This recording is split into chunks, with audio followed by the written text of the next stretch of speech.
to welcome everyone officially to WSI's Digital Power Hour series for this month. Today's webinar is entitled Essential Tactics for Creating Content Your Customers Won't Ignore. Now, my name is Cheryl Baldwin. I'm the Director of Marketing Communications at WSI Corporate, and I'll be your host today. Just a couple of housekeeping items, though, before we get started. Everyone has been muted, so if you have any questions, please type them in as we go along into the question box. We will have a Q&A session at the end of this webinar. This webinar is also being recorded, so we get that question a lot. So don't worry if you miss something while Andre is giving his great wisdom and updates in the webinar. You can always listen to it again, and this recording will be shared with you by the consultant or the staff member that referred you to the webinar, so stay tuned for that. In case you aren't familiar with who we are, WSI boasts the largest network of digital marketing consultants around the world. We have offices in more than 80 countries internationally and provide digital marketing solutions like website design and development, PPC, SEO, social media, and of course content marketing to businesses of all sizes and industries. So you're going to hear a little bit more about, some of the strategies on content marketing today, and that's why you're here. So without further ado, I want to introduce you to our speaker today. Joining me to present and talk about content marketing and specifically how to maximize your conversions by creating content that is aimed at your buyer personas and how to deliver that content to them at specific stages in the buying cycle is our WSI consultant, Andre Savoie. Now, Andre is a digital marketing expert, and he is based in Louisiana, US, and has over 7 years of experience in the digital marketing industry. He's earned many industry certifications, including Google AdWords and landing page optimization, is an active speaker in his region on things all digital marketing related, and was a contributing author to WSI's book entitled Digital Minds, 12 Things Every Business Needs to Know About Digital Marketing. So I know Andre has some great information to share with you today, so without further ado, I'm going to pass it over to Andre. Thank you, Cheryl. I appreciate it. Good morning. So today's topic is about creating content, and one of the things that we find with businesses is that they often have their website complete and feel like they've done enough with content. And one of the things that we really want to talk about today and explore is how to create really good content that's specific for people. And the reason that we feel like it's important to really raise the bar with content in a business is because it really is a noisy world on the internet. I have a colleague of mine that used to say that, if you just launch a website, the internet's been up for years, and they're not just waiting for you to show up. You're definitely late for the party. And, when you think about it, it really is more important than ever to differentiate yourself from your competitors, because there's a lot of activity on the internet. You can see this is a chart that shows the amount of activity from just one publishing platform, which is called WordPress. And according to WordPress, there are 41 million new blog posts each month being published. And there are literally hundreds of these types of content management systems. In fact, other statistics show that there's somewhere between 600 and 800 million websites online now. So simply having a website is not enough, and really the point today is to, with all this noise and with all the activity, all the amount of content that's out there, you really have to do something different to be noticed, and frankly to take advantage of the opportunities you do get when customers visit your website. So with that in mind, we're actually going to go through what we have found is kind of the 3 most common things that we see people doing, and then we're going to actually walk you through some actual examples of client work and show you kind of how we address those issues and use it to develop better solutions for clients' businesses. So the first mistake that we kind of see, and this is probably the most common, is that a company website is really, it's very company focused rather than customer focused. And we're going to get into sort of the details of what that means, but basically a lot of websites that we see in the beginning when we first start working with clients are basically an extension of a resume for the owners of the business. And we want to walk through how to make this more focused on the customers and rather than the company. The second mistake is that companies fail to really understand who their customers are and what they're looking for. And again, we'll talk more about this in detail. And the last piece is just assuming that you don't need a content strategy to stay competitive. Again, we hear all the time, well, our company has a couple of pages on the site, and I think we're doing pretty well, but really we're going to go into detail about how you can use content to get ahead of your competitors. So the first issue we want to talk about is keeping your website focused on your customer. And a good example of this would be when you get into a website and look at it, and the content is all about the company. We do this, we do that, our credentials are this, our credentials are that. And my favorite one is when there's a very prominent "why buy from us" kind of message on the website. And really, when you think about it, customers are surfing on the internet. They're looking for something. They have their own problem. They have their own solution. They're looking to find something that appeals to them. So what's in it for the customer? And so from that end, it becomes important to really designate what's unique about your property or what's of interest to the customer, and how you're different. And that's basically what we refer to in the industry as a unique selling point or a unique value proposition. Now, there are entire courses that are taught on value propositions, and it can be fairly complicated, but we're really not going to dive into all of that complexity today. But what we want to talk about today is just a few tips that you can use for pulling together a better presentation of what you do. And to get into the specifics here, you want to really kind of have a better value proposition for what you do. The very first thing you need to do is be able to compress that down into 10 words or less. And a good example would be, we see this all the time where a company has a very long, verbose statement about what they do. We're a full-service company. We do this, that, and the other. We offer A, B, C, D, and E, and those sorts of things. And that's not really a very clear message about what you do and how you do it differently. And so we always challenge our clients, can you tell someone what you do in 10 words or less and do it effectively? And a lot of businesses really struggle with that. So seeing if you can compress it is the first exercise. The second exercise, and this is really important, and this sort of goes back to the amount of busyness and noise on the internet, is being able to answer the basic question, why would a customer buy from you instead of someone else? And that question by itself stops a lot of people in their tracks because they haven't necessarily thought that through. But what we have found is that many businesses are similar, but they're usually different for one reason or another. They usually each have an area or a skill set or something that they excel in. And what we challenge our clients to do is to find at least one thing that you are better at than your competitors and focus on that. Because if you sell a product that can be bought in many places, it's very important to designate, give that customer a reason of why your offer is different from everyone else's offer. And this is not always easy, but it is a very, very rewarding exercise to go through because it really does help convert people who are looking on your website into buyers. And the third tip for really improving sort of your value proposition is that it's got to be provable. We see all the time that companies will write that we're the best at this, or we're great at that, or we offer superior service.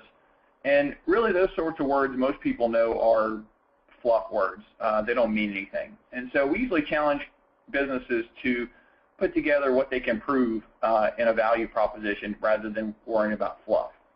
So this might mean mentioning certifications, mentioning statistics, mentioning numbers, using third-party references. So anything that's provable is helpful.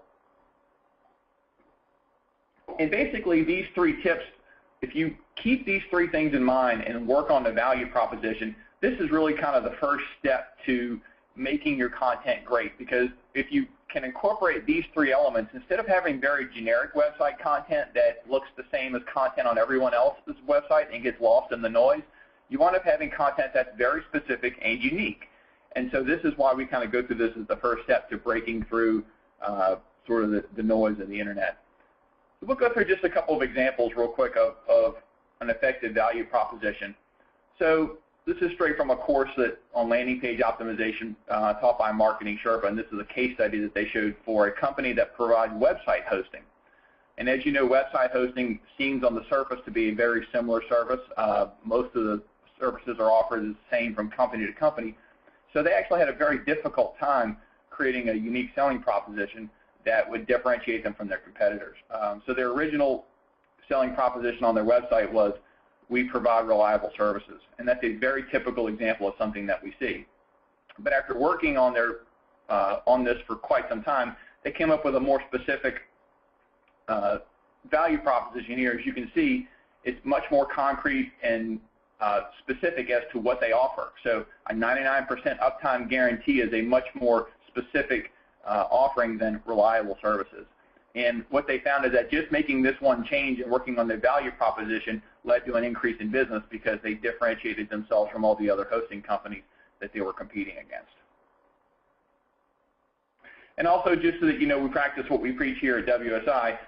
We actually have worked pretty hard on refining our own value proposition, and you can see that here. You know, the two things about WSI are that we have a global company, and we leverage that by working with consultants all over the world, and that we deliver quality results. And those are two things that we feel very strongly differentiate from us from other companies. But so it's just an example that you know, we're doing what we preach here. So why don't you take just a minute or two and give everybody a chance to jot down a few notes about what would be some potential ideas for a value proposition in your business. And again, keep in mind things like being specific and finding one thing that's different about your company than from most of your competitors.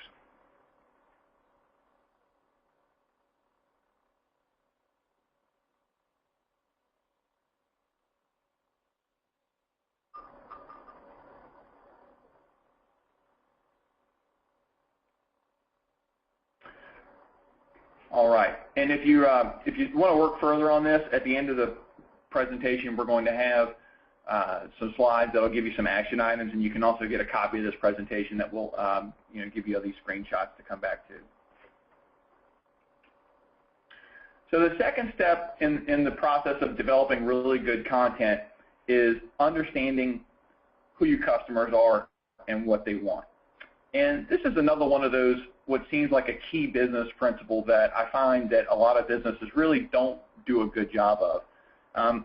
Most businesses, when we sit down and ask them who their customers are, they have something of an idea. But when you sit down and ask, who's your ideal customer and what do they look like? Who's your most profitable customer? They often don't know. In fact, I have a couple of clients that even after working on this for a few months, they still don't have a real good idea because they just don't take enough time to study and look at their numbers and who they're working with. But what we want to do for today is just sort of help you get an idea of how to create some content that speaks to specific people. And again, what we're trying to do here is get away from just having very generic content that people can find anywhere on the internet. And if you're going to take the time and effort to create content for your business, it's to create content that your customers want to see. And so to do that, the best way is to go through and create buyer personas. Now again, buyer personas are another one of these topics that you could spend months studying, and there are classes on this and this sort of things. But for the purposes of today, we want to take sort of a high-level look at why they're important and what they look like. And for those of you who are not familiar with the buyer persona, basically what that is it's creating a fictional but data-driven profile of what your actual customer looks like. So a fictional character might be that you give them a name, so it'll be Susie or Bob or Ed, and you'll designate if it's a man or a woman, how old they are, maybe what their finances look like. But the most important factor really is understanding their motivation, and we're going to get into that specifically here. So let's just use a specific example.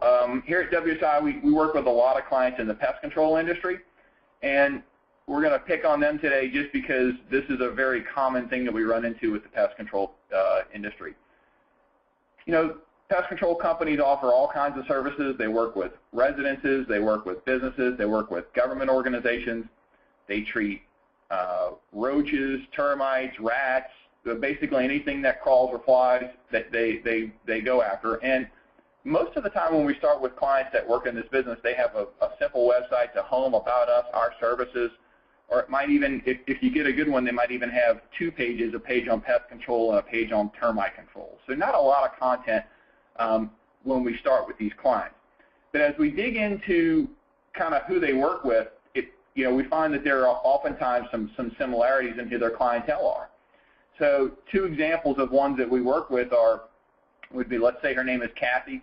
Kathy's in her mid-30s, and she's a stay-at-home mom.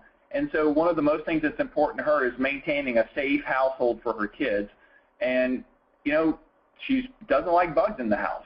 So oftentimes with this buyer persona, this mom is calling up. She makes the buying decisions, and she can hire a pest control company if she sees bugs or she can't get rid of them on her own, because keeping a clean house is important to her. Another example might be Bob. Bob is a realtor, and Bob's primary issue is that when he sells houses to clients, he needs to make sure that he's got a good termite inspection so that the house that he's selling doesn't have termites, or the customers can be sure that the house doesn't have termites, because it's a relationship issue, a reputation issue for him. Other examples of personas that we work with would be Sue, for an example. And Sue is a restaurant owner. And Sue does not want to wind up on YouTube with a video of a rat scurrying across her restaurant. It's very important. Something like that could destroy her restaurant, so that's very, very critical. Or say Ed. Here in Louisiana, we have a lot of power plants and industrial facilities, and Ed can't afford to have a raccoon crawling around his industrial facility and chewing up wires that causes downtime and makes Ed look bad at his job. So all four of these client potential personas are pest control clients, and they might be interested in the generic phrase pest control, but they all have something specific in mind. They all have different buying factors. They're all at different spots, and they're interested in different services. So just by understanding these basic things, our pest control clients are able to do a better job in beginning to craft content for them. So as we can understand each buyer persona a little better, we can then do a better job of working towards looking at what triggers them to buy. And what we'll do is we'll just go through an example of two of these for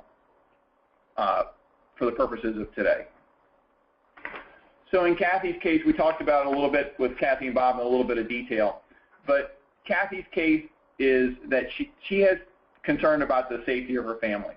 So in the event that she's going to look for pest control, chances are she's going to be doing some research because she wants to make sure that the chemicals that might be applied in her house would be safe for her family.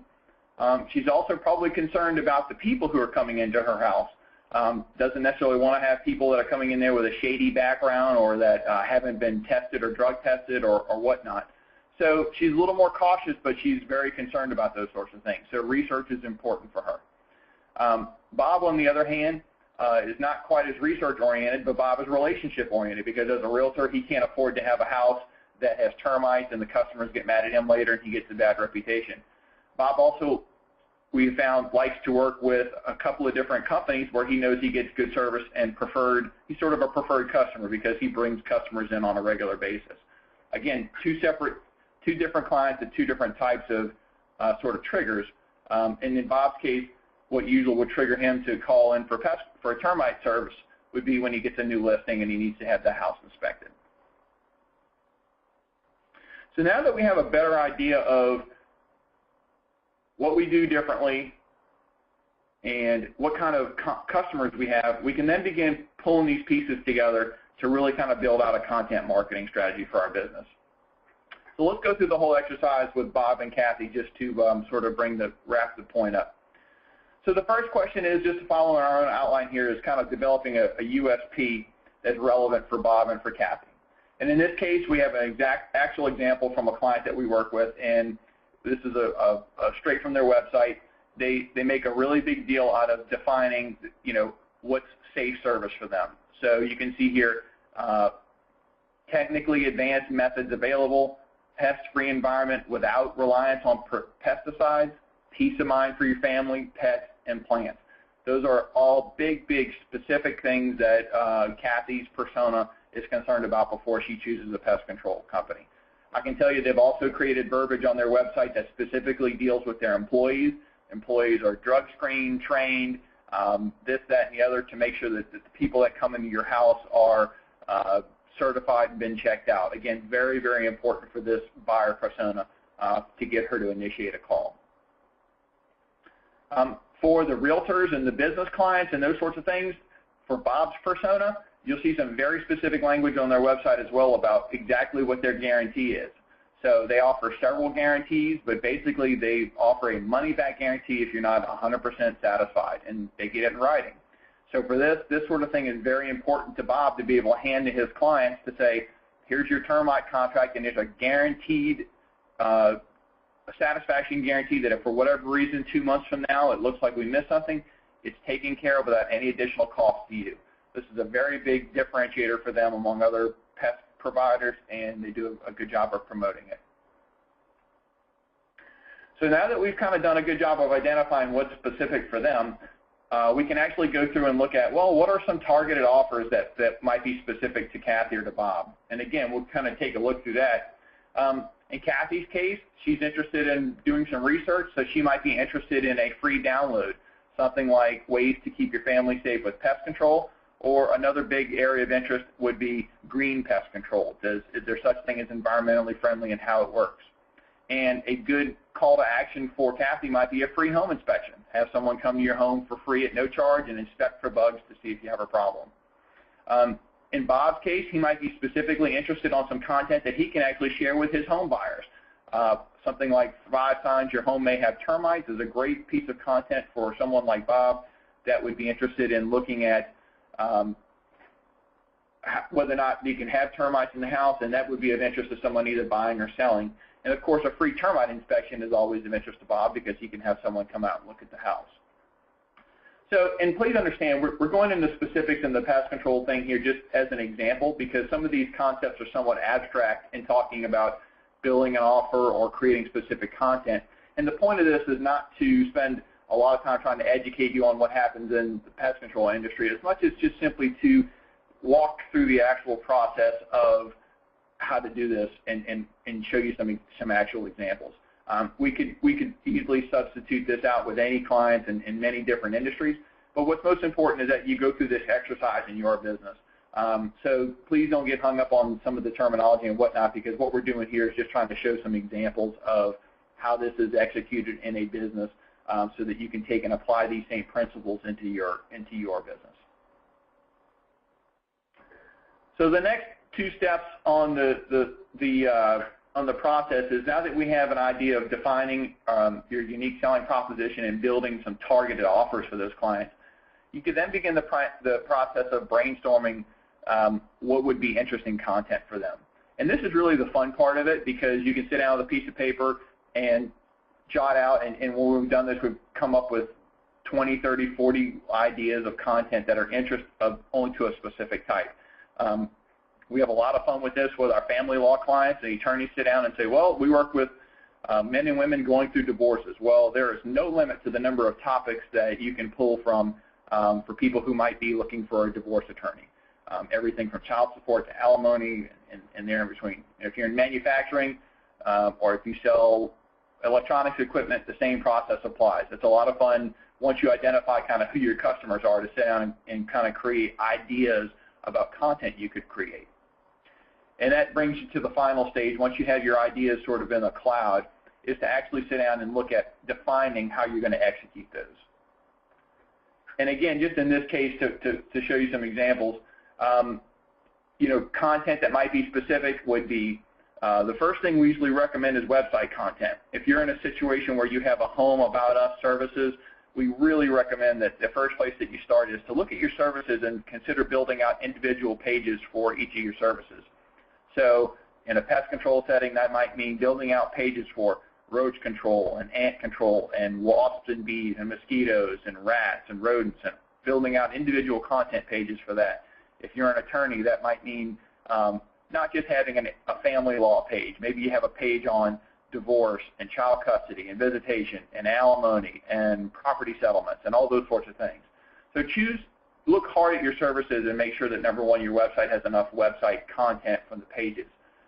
From there, once your website has a good base of content on the services themselves, blogs are the next step. Blogs are easy to do and write and set up and post. And then you can get into more advanced content like infographics, white papers, webinars, whatever is relevant for your business. That kind of premium content works. Social media content, you can use sort of those same themes to post them on social media sites. So all those concepts basically can be wrapped up into one schedule for content marketing. And we'll show you just a couple of examples for Bob and Kathy here of things that were in action and kind of the benefits of doing it. So the particular client that we're working with, we actually put together a blog post on green pest control because they have a lot of people interested in that. In fact, you'll notice here there's a highlight in red of something on the Huffington Post where they talked about the need for education on green pest control. So we did a blog post on that, and that went out to their clients. Also, the benefit of adding blog content to your website is that when someone searches for a particular phrase, you can see that that content, if you do it properly, will actually show up well in search results. So you can see here that this blog post that the client had in April is showing up as the 's organic result for their target search phrase, which is terrific. So this is content geared towards Kathy's persona. More specific content that's created for sort of the business clientele, so say Bob's persona would be an infographic on termite damage. So this client services the Louisiana market, so they created some specific content on the level of termite damage in Louisiana and how bad it is and what it works and when it happens and all this sort of stuff, and they created an infographic. So they posted that to their website and used that on social media channels as well. And if you can see here, again, the secondary benefit of creating content is that it shows up in Google search results. So a search for the phrase termite damage in Louisiana yields their infographic posting on their website as the 4th or 5th result, depending on where you look. And then to wrap it up, a case study with a content schedule. This is an example of a content schedule for, in the pest control. You can see that what we've done is gone through and put out what month, what topic, and what social media themes will be relevant. So again, this is an example just to sort of show you what it works. If you're in a different industry, say you're in the you sell pool products. We work with a company that does pools. January and February will be tips for getting your pool ready for summer, whereas summer and summer topics might be different than winter topics. Winter topics might be winterizing your pool, how to cover your pool to keep the leaves from coming out. It doesn't really matter what the business is. The process is still the same. You identify your personas, you create some content, you build it around a schedule that includes seasonality.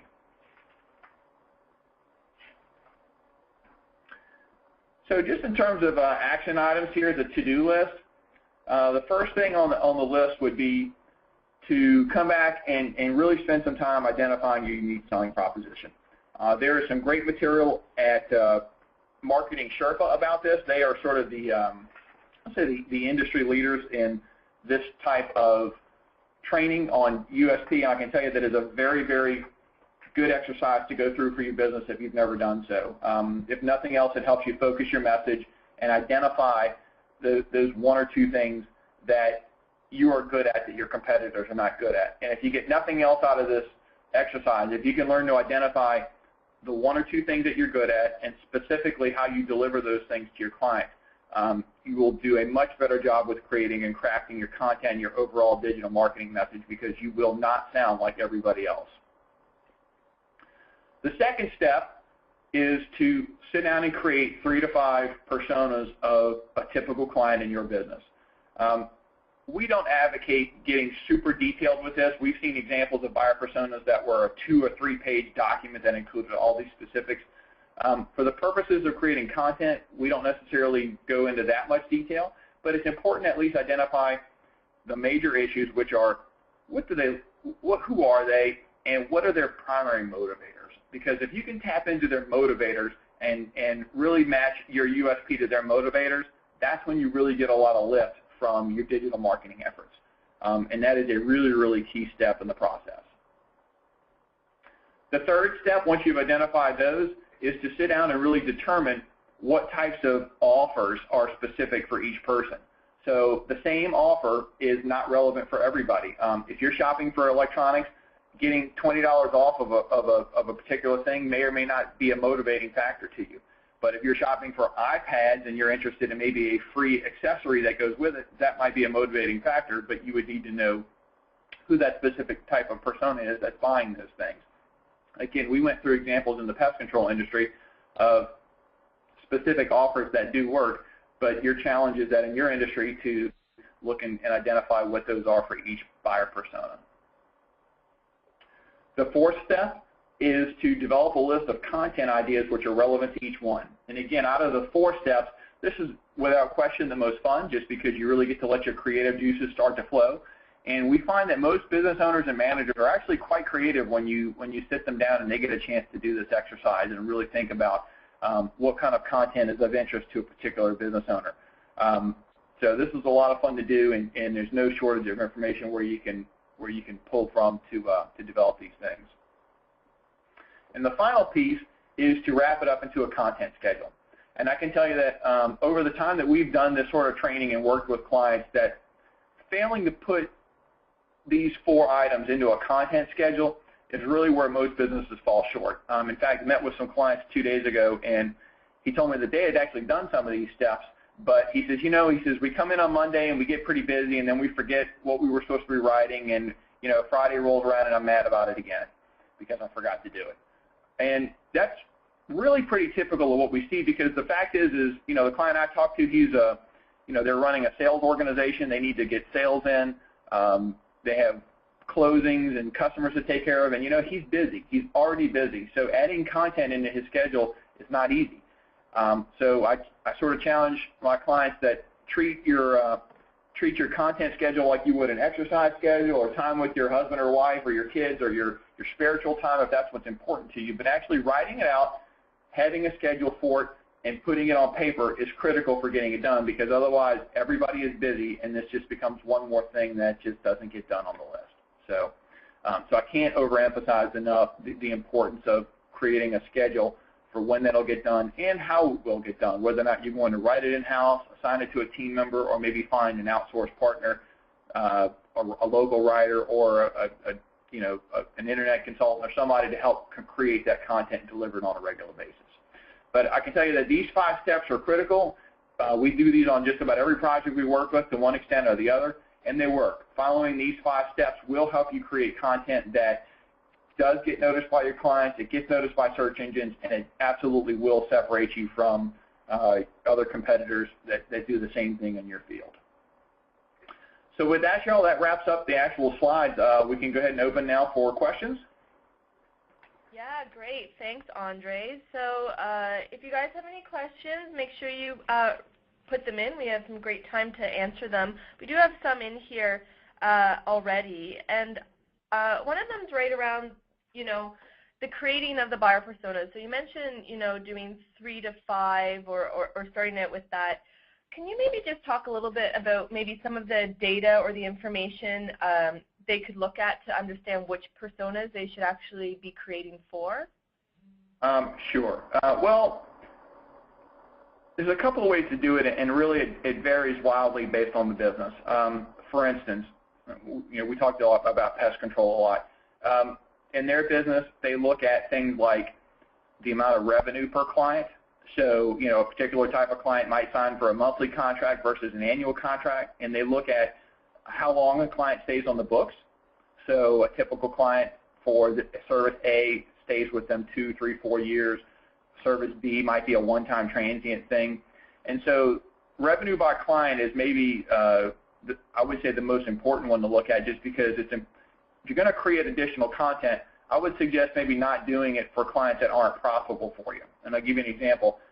So in our business specifically, we don't spend a lot of time writing content about do-it-yourself website building programs, because that's something you can go to GoDaddy or Network Solutions or any of those kind of companies and get a $5 a month website. It's not a profitable service, so we're not going to spend a lot of time writing about it, even though that might be a potential buyer persona. So I found, from a business standpoint, identifying your most profitable customers, who they are, what they look like, and from there, once you identify kind of revenue per client and who they are, you can dive into whatever metrics are relevant for your business. So divorce attorneys might have different set of metrics for the average age of divorce clients, whether it's a first or second or third divorce, those sorts of things. Those are very important factors to get into, but they're going to vary based on the business. Okay, great. And some questions here just on, I think one of the things that we we know and what you know, probably working with tons of clients just on the content piece, is the struggle to create the content. And so where do we recommend that our clients would actually get their content developed? That's a big challenge for many of our clients out there.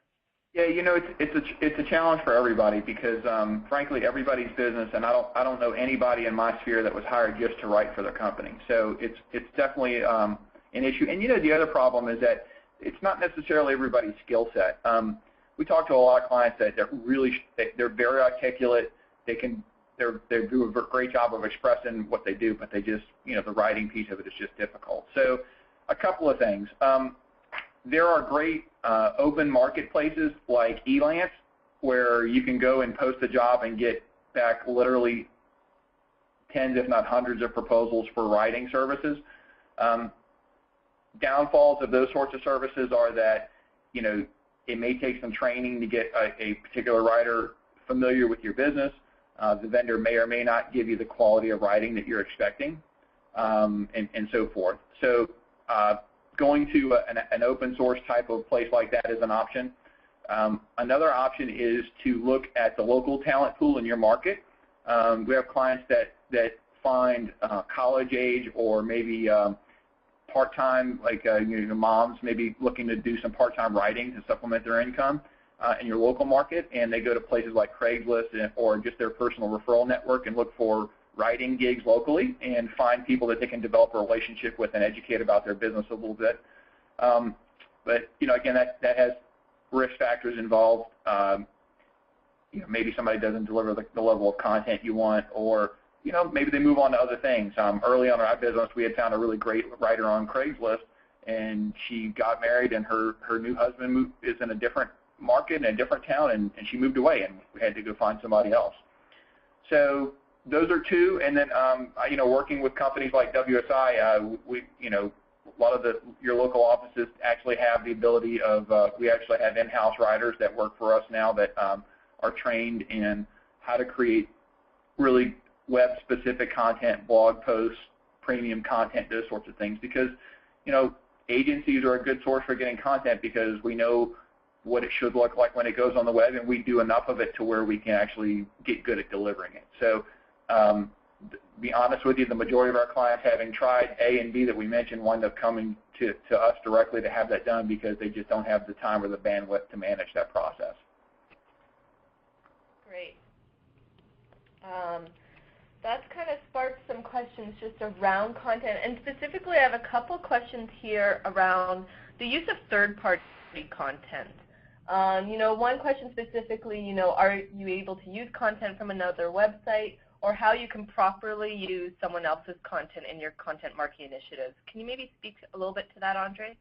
Yes, absolutely.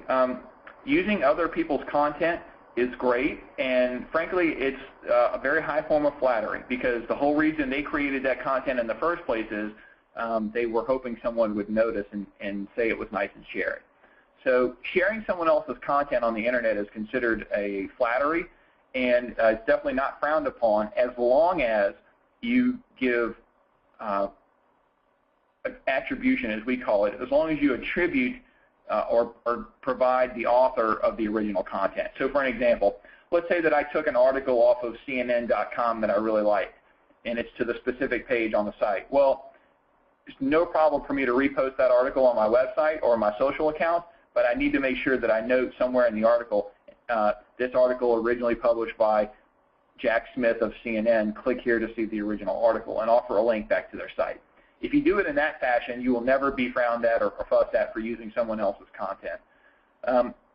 The bigger issue that we find with using others' content is that at some point you want to develop your own voice as a company for your own content. And so, you know, this dives into some of the social media training that we do, but basically it's good to have a mix of outside content from third parties, which support ideas. Maybe you support or prove things or support areas of your business that you have, but it's also important to develop some of your own content to demonstrate your own expertise. So sharing, the way we generally look at it is that gathering and creating your own content is a great way to demonstrate your expertise. Whereas sharing content from others is a great way to demonstrate your value as a resource because you know where to get good information and you're connected and well educated in your area. So it's great to develop a mix of both. It's been our experience as the best practice. Great.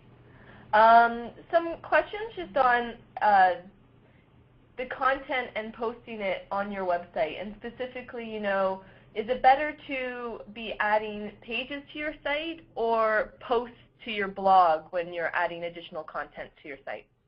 Okay, that's a great question, and the way we answer that question is by looking at each site individually. And just to use the pest control example, almost every time we start with a pest control client, they have 5 pages on their site: home, about us, pest control, termite control, and request a free estimate. And if you go on the pest control page, you'll see we provide services and we kill roaches, ants, spiders, you know, everything that crawls or flies that you can think of. Well, our recommendation is that you go through that list of services, and while maybe you don't write a page for each of those, that you develop content on your website that talks about ant control, or down here in Louisiana, mosquito control is really important, rodent control. All those sorts of things are different keywords and different key phrases that you want to have built into your website. So once you have that good base of content built and you feel like that's representative of kind of all of your services, or at least your most important services, then we usually recommend then rolling the strategy over into blogging, because we find that blogging on a site that doesn't have a lot of content sometimes has a limited impact, but that once you have a good base of content, that blogging allows you to supplement and link to all those sorts of pages. So if you have a page on your website about rodent control and you create a blog post on why dead palm trees are bad because they house rodents, well, it gives you an opportunity to mention that service and maybe put a link back to the rodent control page if someone happens to come into your site for that blog post. So we recommend build out the services page and kind of base content on a website first, and then move into blogging later once your site is kind of well established. Great. And on the blog topic, there's a question here just, is there any specific frequency, like if they're going to blog, that they should stick to be effective? You know, that's a great question, and the truth is it just depends on who you ask. You know, you can find one group of people that would argue that one really good blog post a month is better than a bunch of short ones that are not very informative. You know, there's plenty of examples of people that only post once a month, but that one post is a 2,000 or 3,000 word blog post that people can't wait to get their hands on. And then we see plenty of people who blog 3 or 4 times a week. Our recommendation is that, in general, is that decision needs to be made from a big picture standpoint, because content's not easy to produce, and since most businesses don't have a content writer on staff, the question really gets to become, you know, based on where your website is, how much do you need to grow, how quickly, and kind of make a decision based on that. You know, if your site's brand new and you're just trying to get your feet under you with search, you need to be blogging, you know, at least once a week, maybe more, to try and generate some immediate activity. For sites that are more well established, we often scale back the frequency of the blogging in favor of depth. So, you know, scale back to 1 or 2 posts a month, but they're really, really good in-depth blog posts. So there's really no hard answer to the quantity versus quality issue, and I think that it's really kind of best made within the business for you know, what's important to them at that time in their business. There's a great question here around, we were talking, you know, this is all about talking about creating content around specific personas. And, you know, the question here is, I understand utilizing unique content to target various personas across different online tools, but do you have any recommendations on how to blend this unique, varied information onto your website specifically? Okay. Well, you know, how to execute it is really a very important question. And what we've recommended from the beginning is, and again, it's a conversation I just had 2 days ago with a client, is have your website be the source of your content. So our recommendation is that whatever content that you're posting, post it first to your website via your blog or pages or whatever technology you have available to you, and then use that content to then share it out to your social channels. So what we would recommend, if you had a blog post per se, take that blog post, post it on your site, and then post it to LinkedIn and Facebook and Twitter or Google Plus or wherever it is. Or better yet, if you have a really good piece of content, say a really in-depth piece, take that single piece of content and break it up and just take little snippets of it and post that over a month or 2 month period so that it hits social media at different times a day, so that, maybe noon and maybe 8 p.m. or something along those lines, so that you can kind of spread that content out. But we always encourage clients to use those things to drive and build your website, because that's where you build the most equity. And that it's great to mention things and great to post other things, but at the end of the day, you want to drive it. You want to drive people back to your website, because that's where your unique selling proposition will be, and your other content, and your calls to action, and all those sorts of things. So that's generally how we recommend going about it. Great. Another interesting question here around is there ever a point in time where you would be providing too much content, and if so, how do you know that? That's a good question. Again, I think it depends a little bit about who you ask, because you'll hear some people tell you that there's never enough. Again, what we have found is early on in the process, customers have an easier time creating content because they've never done it before. After they've been at it for a while, it becomes a little harder maybe to create content, just because maybe they've covered certain topics before, or they feel like they've kind of covered those areas in their business. So we're 100% in favor of quality over quantity when it comes to content. So we always tell clients, don't feel like you have to blog just for the sake of blogging, because one really great piece of content can be stretched for a month. So I always tell people is the real litmus test should be, are you proud to show people what you put on your website, what you've written? Are you proud to share it on social channels? And do your customers, the feedback you get, do they tell you that that's of good content? As I mentioned to you before the call started, we have some content on the social selling stuff, and we've already had 2 clients call and ask for work on that, and that tells us right there that that's good quality content, because people are interacting with it, they're calling from it, they're specifically mentioning it, and that's so. Could we use more of that? Yes, but I don't necessarily need to do a lot more of that, because what we have is pretty good. Great. When you are advising your clients on creating content, do you ever tell them about the specific length of the content? So how long should a blog post generally be versus a web page versus if they're getting into video? Yes, I do. And it's a really good question. So we'll take content separately from video things. Okay. With content, internally, we really don't produce any content that's less than 600 words. And the reason is that if the purpose of creating the content is to create something of value, there's not a lot of chance that I'm going to give you something of value in less than 600 words. It can be done, but as a rule of thumb, it's probably not going to get done. To give you an example, last year I went through a divorce, and I really couldn't find any good advice on 3 things you need to know before you file for divorce. You can't get good advice with 200 words or 300 words. So the articles and the blog posts and the things that you wind up looking at for reference information are more in depth. So 600 words is kind of the minimum that we use.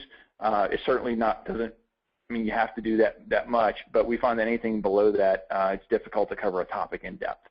And there's plenty of examples you will find. Very high-ranking content for search phrases might be 1,000 or 2,000 words. And the point is that if there's a particular topic, you want to cover it in depth, whatever word count that comes to. The second question about YouTube videos is that we find that the best length for a YouTube video, if you're doing something just on where you're just trying to generate some activity, is 2 to 3 minutes. Longer than that, we find people have a drop-off, and you also get into more production costs and those sorts of things. So a couple of minutes with the YouTube video, what we recommend is if you create a great piece of content, create a little video about it if you have that capability. It gives you some extra visibility in search and on YouTube and those sorts of places. But the YouTube videos, we usually recommend keeping those a little shorter. Great. When you're planning out a content marketing schedule for your clients, how far in advance do you plan out? Do you plan out for like the year, or do you take it into smaller chunks? Well, we always like to look out for a year because just about every business has some sort of seasonality with it. So, you know, the seasonality of it's going to be more or less of an influence depending on the type of business you have, but we always at least like to look at it. So while I may not schedule out every blog post for an entire year, we're going to at least do it for 6 months at a time. And the reason is twofold. Number one, the exercise of sitting down and brainstorming content ideas and pulling them together, it's not something you want to do every month because you really need to get focused on it, and then once you do it, you kind of want to be done with it for a while. I say it's almost like your taxes. So, you know, it's not the kind of thing that you want to constantly be revisiting. And then if you do it on the broader scale like that, it really does give you a better idea of when you covered a certain topic, what you did on it, and these sorts of things. So having it sketched out for at least 6 months at a time really helps keep you on track, because then you can just simply say, okay, it's the first of the month, we need some content on these 4 topics. You can go through whatever fulfillment process you have. You don't have to continually be going back to, okay, what did we do last time, and what are we writing about? Oh, didn't we already do that topic? So it just sort of keeps you from having to go through that process. And really that is one of the tipping points in whether or not companies kind of continue with it, is if they'll plan it effectively for at least, you know, 3 to 6 months at a time, where they're not continually having to revisit that. Great. We do have a couple questions here just on creating buyer personas, and I know, you know, without knowing details on the businesses, it'll be hard maybe for you to answer, but, you know, is there any difference between creating buyer personas between a B2B and a B2C business? Well, I would say that the process is sort of the same. You know, it's just important the whole reason for creating buyer personas is not to go through the exercise of just, I mean, like I've seen a lot of material on, you know, sort of the marketing school reasons why you need to do it. But really for the purposes of what we see with digital marketing is that you're just trying to craft a message that's relevant to that person or to that particular type of buyer. So to that end, we feel like if you don't have an idea of who you're writing for, it gets really difficult to write specific content.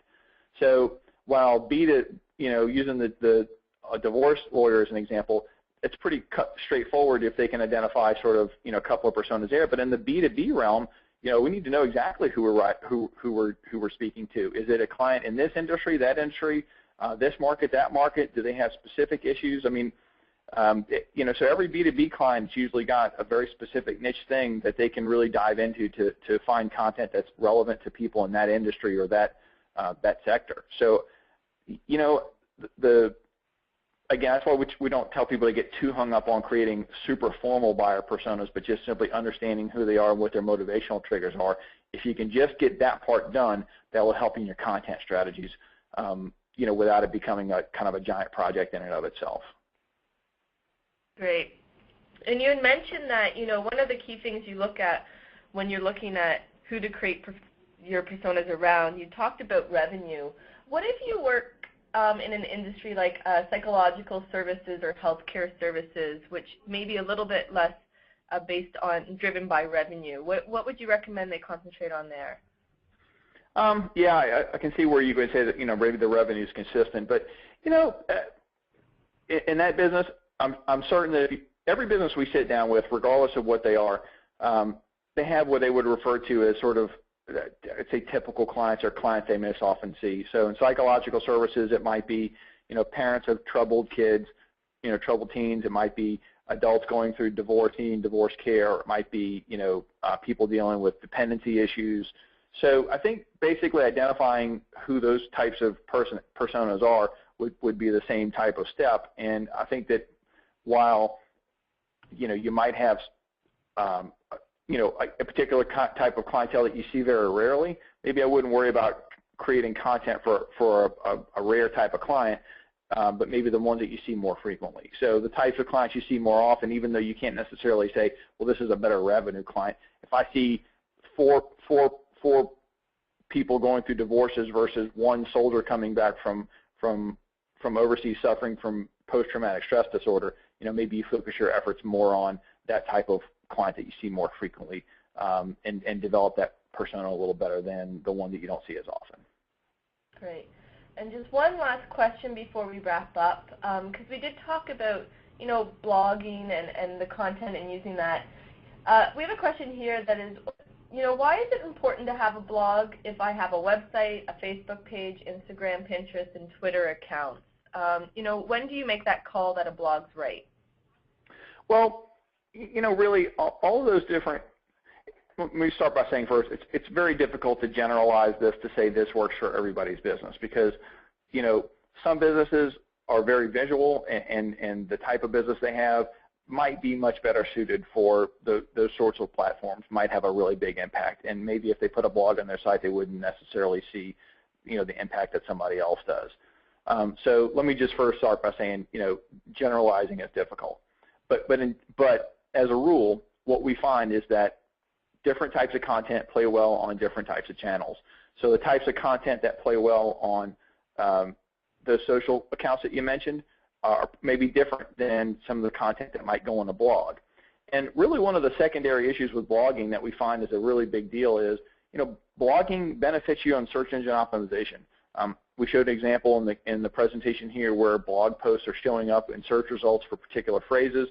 We have a client that does pools that get several thousand visits a month for people looking for help with chlorine locks, on their pool. So it's really, the blogging has a secondary benefit of being the central point for your content, where your content can go out, but it also has the additional benefit of showing up in searches when people search for things. So that's why we usually recommend that as a core strategy.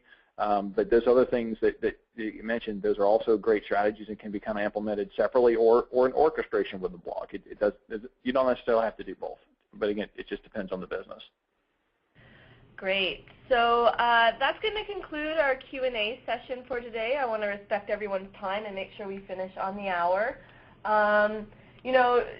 Just in case you have any questions or want to learn more about digital marketing and specifically content marketing, we do have a book out, WSI Digital Minds, and one of the 12 things we do talk about in that book is on content marketing. So be sure to pick it up. It's actually available on Kindle and Amazon if you want to take a look, or you can purchase a physical copy as well. Great read there. I'd just like to thank everyone for attending today. A lot of information shared, and a big thank you to Andre for putting a great presentation together and taking time out of his busy schedule to educate you guys a little bit more on content marketing and buyer personas. So thank you, Andre, for that. You're welcome. We'd love to hear how you enjoyed, or maybe didn't enjoy, our webinars. And we do them monthly, and so please make sure when you get the follow-up emails from anyone who referred you to this webinar, complete our survey. We'd love to hear your feedback. We do have a great marketing guide, just a one piece that kind of goes through a little bit about key concepts for matching your content to the sales funnel and what works best. Andre talked a little bit about that, so be sure to download that.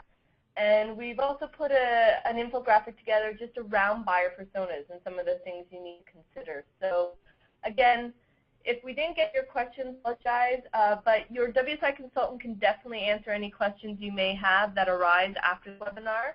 I'd be more than happy to assist you in any of your content marketing needs. So again, thanks for everyone for taking the time out of your day. Thanks to Andre, and I hope everyone has a great afternoon, evening. Bye all.